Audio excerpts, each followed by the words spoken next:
चलो मैं यहीं पे, तुम लोग पूछ रहे हो जनरली, वैसे तो आज छुट्टी है, फिर भी अगर पूछ रहे हो, आ ही गया हूँ मैं भी, तो तुमने पूछ दिया तो कुछ ना कुछ तो बताना बनता है कि नहीं? हाँ। तो तुम्हारी प्रॉब्लम ये है कि तुम ये जानना चाह रहे हो कि डीएसओ किस किस पॉइंट पे यूज करते हैं, है ना? मतलब आपके पास डीएसओ मशीन है, आपने परचेज किया, ठीक है, अपने ट्रेनिंग्स अगर आपकी कंप्लीट, तो आपको हर एक सेक्शन पता है, लेकिन किस किस सेक्शन में किस किस पॉइंट पे डीएसओ से आप वेरीफाई कर सकते हैं, है ना? डीएसओ यूज आप समझना चाह रहे हैं, ठीक है। कुछ पॉइंट्स में आपको जनरल पॉइंट्स बताता हूँ, ठीक। पहला तो आपको पता है रेगुलेटर होता है, हर बोर्ड में क्या होता है? रेगुलेटर। ओके, रेगुलेटर में आपकी आईसी होती है, आईसी, अपर मॉसफेट, लोअर मॉसफेट, अपर मॉसफेट का गेट, लोअर मॉसफेट का गेट, है ना? ऐसे कनेक्टेड होता है। अब ये देखिए, और ये कॉइल हो गया, आउटपुट हो गया। यहाँ पे एक बूस्ट लाइन होती है, कैपेसिटर होता है, अपर मॉसफेट के। अब आपको पता है कि अपर गेट पे जो है फ्रीक्वेंसी, लोअर गेट पे लोअर फ्रीक्वेंसी, ये डीएसओ से चेक होगा। ये अपर गेट पे भी डीएसओ से, लोअर गेट पे, बूस्ट लाइन पे भी आपको यहाँ पे डीएसओ ही यूज करना है, फ्रीक्वेंसी। कॉइल से पहले आपका क्या बनता है? फ्रीक्वेंसी। यहाँ पे डीएसओ, और डीएसओ में चेक करेंगे तो यहाँ स्मूथ डीसी, ठीक है, स्मूथ डीसी। ये लाइन आप, ये भी डीएसओ से, ये दोनों ही आप क्या कर लेंगे? डीएसओ से। तो एक तो रेगुलेटर वाला portion, upper gate, lower gate, boost line, coil से पहले, इन तीनों ही जगह, चारों ही जगहों पे क्या मिलेगा? फ्रीक्वेंसी। फ्रीक्वेंसी केवल किस में शो हो सकता है? डीएसओ, ठीक है। और कॉइल से पहले फ्रीक्वेंसी, और कॉइल के बाद स्मूथ डीसी। कई बार डीसी, देखो डीसी का मतलब, स्मूथ डीसी का मतलब एकदम स्ट्रेट लाइन होनी चाहिए, कोई फ्लक्चुएशन नहीं। कई बार आप डीएसओ से चेक करेंगे ना, ऐसे कट ऑफ मिलेगा, इसको जर्क बोलते हैं, ठीक है। कहीं ना कहीं प्रॉब्लम है, ऐसे कट ऑफ भी आ रहे हैं ना, ये मल्टीमीटर में शो नहीं करेगा, ये केवल किस में शो करेगा? डीएसओ में। डीएसओ ही शो कर पाएगा। तो इसलिए आउटपुट को भी अगर वेरीफाई करना है ना, आउटपुट को, अब ये फॉल्टी आउटपुट है और ये ओके आउटपुट, ठीक है, कोई ग्लिच नहीं, इसको क्या बोलते हैं? ग्लिच। मतलब कोई ड्रॉपिंग नहीं है। ऐसा होने पे हो सकता है कि आउटपुट में हल्का सा शॉर्टिंग है, या आईसी हल्की सी बंद होकर के दोबारा चालू हो जा रही है, लेकिन अगर ऐसे ड्रॉप आ रहा है ना, तो वो प्रॉब्लम है, ठीक। अब रेगुलेटर, आपके मदरबोर्ड में मल्टीपल रेगुलेटर है, सारे रेगुलेटर को ओके की कंडीशन में वेरीफाई करना है, तो आपको डीएसओ चाहिए इसी, समझ आया? हाँ। उसके बाद दूसरा, सबसे पहला सेक्शन आपके मदरबोर्ड में कौन सा? आरटीसी सेक्शन एक्टिवेट होता है, आरटीसी सेक्शन। तो यहाँ पे क्रिस्टल, आरटीसी सेक्शन में आपको क्रिस्टल वेरीफाई करना है। क्या वेरीफाई करना है? Crystal 32.768 kilo hertz. ये किससे आप चेक करते हैं? डीएसओ से, सर। क्लियर? पहला सेक्शन यही होगा। उसके बाद आपका सीधे आपका एक्टिवेट कौन सा होता है? आरटीसी के बाद, इवन आप बोले अगर ये तो सीएमओ सेल लगा है ना, उस कंडीशन में पहले सीएमओ सेल है ना, सीएमओ सेल अवेलेबल है इस समय, इसलिए पहले आरटीसी सेक्शन एक्टिवेट चेक किया। उसके बाद आपका पावर एसआरसी है ना, पावर एसआरसी होता है, पावर एसआरसी पे आप चेक करो,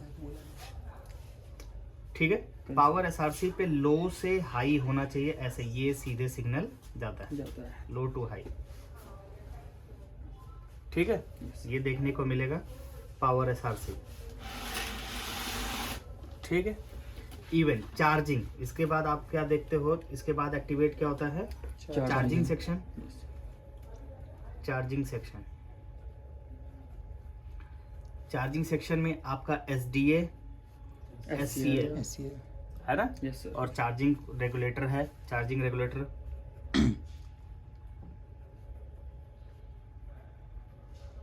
रेगुलेटर, चार्जिंग रेगुलेटर में चार्जिंग पावर आपका कॉइल से पहले, फ्रीक्वेंसी कॉइल के बाद, तो ये समय। लेकिन चार्जिंग सेक्शन में मुख्य रूप से डीएसओ आप इस्तेमाल करते हैं, bat underscore SDA, bat underscore SCL. बिना DSO के तो ये वेरीफाई ही नहीं हो सकता। पहला सेक्शन आरटीसी कंसिडर कर रहे हैं तो वो भी नहीं वेरीफाई हो सकता। दूसरा आपका चार्जिंग, तो वो भी पावर एसआरसी, ये तो इससे पता चलता है कि स्मूथ सही बन रहा है, ठीक है। हाँ, दूसरा चार्जिंग सेक्शन अगर आपने कंसिडर किया तो चार्जिंग को वेरीफाई करने के लिए हर हाल में SDA SCL तो DSO से ही वेरीफाई करना, है ना। चार्जिंग के बाद आपका 3-5 होता है, 3-5 का रेगुलेटर है, वो DSO से ही वेरीफाई होगा सही तरीके से, है ना। उसके बाद आप ट्रिगर लॉजिक में केवल सस क्लॉक है। क्या है? ट्रिगर लॉजिक अगर आप चेक करते हो, हाँ, ट्रिगर लॉजिक, इसमें जो सस क्लॉक है वही आपको DSO से चेक करना होता है। सस क्लॉक में इस तरीके से क्लॉक मिलती है, ठीक है। हाँ, ब्लॉक के रूप में, ये DC के रूप में 32 किलोहर्ट्ज की फ्रीक्वेंसी आपको मिलती है। ये आप सस क्लॉक का जो सिग्नल है ये किसे चेक करते हैं? DSO। स्टार्टिंग में और कोई सिग्नल, इवन ID का जो एडाप्टर ID होता है, क्या होता है? एडाप्टर ID AD अगर आप चेक करेंगे ना तो ऐसे लो से हाई होगा, ऐसे, फिर इसमें ऐसे फ्रीक्वेंसी बनती हुई नजर आती है। ID पे 0 से 3.3 वोल्ट, ये कितना हो गया? 3.3 वोल्ट तक, 3.3 वोल्ट। अगर ID यानी IO और अडाप्टर आपस में कम्युनिकेट करेगा ना, ओरिजिनल अडाप्टर, तो इस तरीके की फ्रीक्वेंसी उसमें शो मिलती है, ठीक है। ID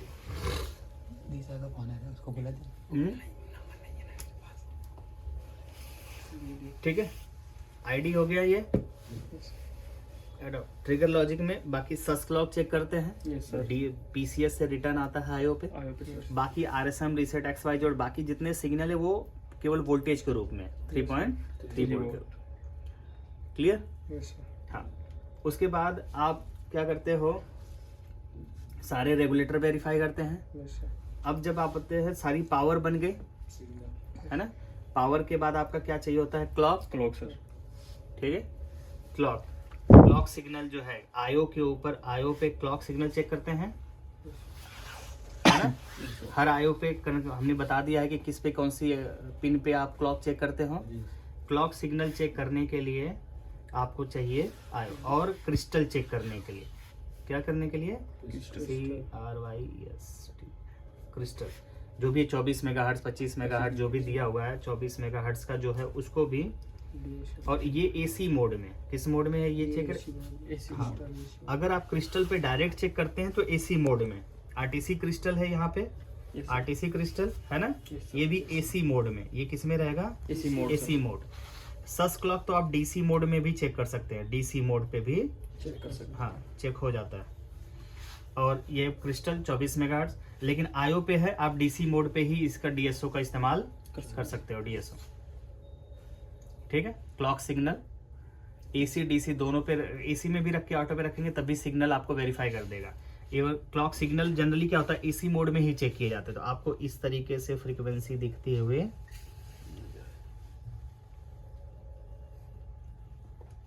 ये क्या है? Clock signal.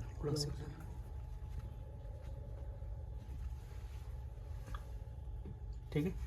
IO के हर एक IO का हमने बताया, ENE में किस पे चेक करना, ITE पे किस पे करना, नोवाटर्न में किस पे करना, पूरा लिस्ट बना के दिया। हाँ सर। ठीक, उसके बाद आपको चेक करना होता है बायोस डेटा। क्या चेक करते हैं? बायोस डेटा में देखिए 3 इंपॉर्टेंट पिनें होती हैं। एक तो पिन कोई भी हो, एक तो पिन नंबर 1 जनरली होती है, पिन नंबर 1 जनरली होती है चिप सेलेक्ट। क्या होती है? CS, chip select. एक पिन सीरियल आउटपुट हो गई, सीरियल आउटपुट। एक पिन 5 नंबर या जो भी है सीरियल इनपुट। ठीक है, यहाँ पे भी डेटा मिलेगा। क्या मिलेगा? डेटा। और सीरियल आउटपुट पे भी क्या मिलेगा? डेटा। और यहाँ CS पे भी आपकी क्लॉक डेटा मिलेगा। क्या मिलेगा? क्लॉक फ्रीक्वेंसी मिलती है, क्लॉक सिग्नल। ठीक है, तो इन तीनों ही पॉइंट पे, CS पे, सीरियल इनपुट पे, सीरियल आउटपुट पे, इन तीनों ही पॉइंट पे आपका DSO इस्तेमाल होता है। ठीक है, तीनों ही पॉइंट पे आपका सीरियल इनपुट जनरली 3.3 वोल्ट के साथ फ्रीक्वेंसी होगा, आउटपुट वोल्टेज कम होगी, फ्रीक्वेंसी ज्यादा होगी। ये लो फ्रीक्वेंसी हो गई, ये हाई फ्रीक्वेंसी होती है जनरली देखा जाए तो इनपुट सिग्नल लो होगा और आउटपुट सिग्नल हाई फ्रीक्वेंसी, यानी उसमें ज़्यादा फ्लक्चुएशन आपको दिखेगा। लेकिन वोल्टेज लेवल क्या होगा, यहाँ वोल्टेज ज़्यादा होगा, यहाँ वोल्टेज क्या होता है कम। यहाँ 3.3 होगा तो यहाँ समझ लो थोड़ा कम मिलेगा आपको। तो ये ओके सही चीज़ ये है, उसको अनुमान लगाने का तरीका। वैसे बायोस को तो हमेशा ओके टेस्टेड बायोस आपको खुद मैनुअली बना करके ही प्रोग्राम करना पड़ता है। ठीक है, ये हो गया बायोस पी पिन है, ये क्या हो गया बायोस के लिए, है ना। फिर आपने पढ़ा एसएमबी डेटा, एसएमबी क्लॉक। ठीक है, बायोस के बाद रैम रीडिंग होता है ना। रैम रीडिंग के बाद बोला साथ के साथ कम्युनिकेट एसएम बस एक्टिवेट होती हैं। SMB data, SMB data, SMB clock, ये मल्टीपल होती है, जितनी कंट्रोलर आईसी उनके बीच में मिलेगी ही मिलेगी। ठीक है, पहले सेपरेट होती थी, अब single SMB data, SMB clock ही सब जगह ट्रेवल कर रहे थे। यहाँ पे ये दोनों 3.3 वोल्ट विथ फ्रीक्वेंसी, हाँ विथ फ्रीक्वेंसी होता है। क्या होता है फ्रीक्वेंसी। तो आप इसको किससे चेक करेंगे, डीएसओ से। समझ आया, एसएमबी डेटा, एसएमबी क्लॉक। फिर जनरली रीसेट सिग्नल आप क्या चेक करते हो, रीसेट, रैम रीसेट पे होता है, RAM reset, reset hash BIOS की रीडिंग के बाद ही जनरली ये बनता है। और ये रैम की वोल्टेज प्लस रीसेट सिग्नल इस तरीके से बनता हुआ दिखता है, ये रीसेट सिग्नल होता है। क्या होता है reset, after BIOS data reading के बाद ही बनता है। और ये वोल्टेज कितनी होगी, रैम पावर। ठीक है, साथ के साथ आपको कम्युनिकेशन बताया, आईओ और पीसीएच के बीच की कम्युनिकेशन है एलईडी एलपीसी बस। क्या है, आईओ और पीसीएच के बीच जो है एलपीसी बस है। क्या है, एलपीसी बस। इस पे आप चेक करते हो LED 0, LED 1, LED 2, LED 3, L frame. और यहीं पर भी होता है वो पीसीआई क्लॉक, ये जो आप, ठीक है। ये सारी चीजें आप क्या है डीएसओ से चेक करें। वोल्टेज विथ फ्रीक्वेंसी होनी चाहिए। ठीक है, और एसपीआई कम्युनिकेशन के बारे में बताया, दोनों साइड रजिस्टर के दोनों साइड ही चेक करना है। अगर बायोस चिप है, क्या है बायोस चिप है, बायोस चिप कम्युनिकेट आईओ से भी करती है। कैसे करती है, आईओ बीच में लगे होते हैं रजिस्टर, ऐसे लगे होते हैं। ठीक है, रजिस्टर के दोनों साइड डीएसओ का इस्तेमाल करेंगे, दोनों साइड सेम फ्रीक्वेंसी आपकी बननी चाहिए। अब बायोस आईओ के साथ भी कनेक्टेड होती है और एक बायोस पीसीएच के साथ भी ऐसे करेंगे। ये कौन सी है, एसपीआई कम्युनिकेशन होता है। क्या होता है, एसपीआई। समझ आया। इसके बाद आपका होता है एलवीडीएस कनेक्टर, एलवीडीएस कनेक्टर। ठीक है, एलवीडीएस कनेक्टर, एलवीडीएस कनेक्टर पे भी एसएमबी डेटा, एसएमबी क्लॉक। जो ही स्क्रीन लगाओगे स्क्रीन डिटेक्ट होगी तो स्क्रीन और मेन चिप आपस में कम्युनिकेट करेंगे ना, अपना अपने बारे में बताएगा ना स्क्रीन कि भैया मेरी इतनी रिजोल्यूशन है, मैं इतना लोड सह सकता हूँ, इससे ज़्यादा का रिजोल्यूशन मेरी क्षमता नहीं, इससे ज़्यादा डेटा मैं संभाल नहीं पाऊंगा, अपना पूरा बताएगा। तो ये कम्युनिकेशन होना जरूरी। एसएमबी डेटा, एसएमबी क्लॉक जो होती है, ये जनरली दो चिपों के बीच की कम्युनिकेशन लाइन है, जिसमें आपने दोनों एक दूसरे को पहले इंट्रोड्यूस करेंगे, फिर तो काम करवा पाएंगे। ठीक है, हाँ। जैसे रैम वाले पे भी एसएमबी डेटा, एसएमबी क्लॉक है, वहां पर भी 3.3 के साथ डेटा और क्लॉक है। अगर रैम डिटेक्ट नहीं होगी तो वहां फ्रीक्वेंसी नहीं होगी, रैम इसका मतलब बात ही नहीं कर पाई। एसएमबी डेटा, एसएमबी क्लॉक में अगर कोई फ्रीक्वेंसी नहीं बनाना तो समझ लो रैम जो है पीसीएच के साथ कम्युनिकेट कर ही नहीं रही। अगर रैम उसके साथ डायरेक्ट कनेक्टेड उससे भी है, प्रोसेसर से, है ना, लेकिन कम्युनिकेशन कहीं ना कहीं एसएमबी डेटा, पीसीएच का भी उसमें इन्वॉल्वेशन है ही है, तो डिटेक्शन वगैरह या कम्युनिकेशन अपने चीजें बताना पड़ेगा, है ना। कहीं पर भी ये चीजें एसएमबी डेटा, एसएमबी क्लॉक, इसमें वोल्टेज 3.3 वोल्ट विद फ्रीक्वेंसी बनेगा ही बनेगा। ये प्लस आपकी पिने होती हैं TXP TXN, है ना, TXP, ठीक है, TXP TXN होता है ना, TXN। इसमें एक होता है ट्रांसमीटर और एक होता है रिसीवर। ये पिने जनरली क्या होती हैं, ट्रांसमीटर और रिसीवर,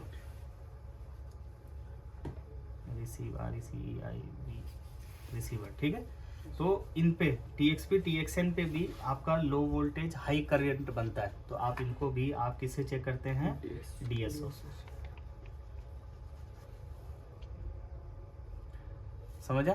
जहां पर भी डिस्प्ले डेटा की बात करते हैं वहां पे आपको इस्तेमाल क्या करना पड़ता है, डेटा। डेटा वोल्टेज के साथ करंट ही फ्लो करती है, लेकिन नॉर्मल करंट फ्लो कर रही है, कोई एक पैटर्न नहीं है, एक सीधे पैटर्न में चले तो उसको नॉर्मल करंट बोल देते हैं।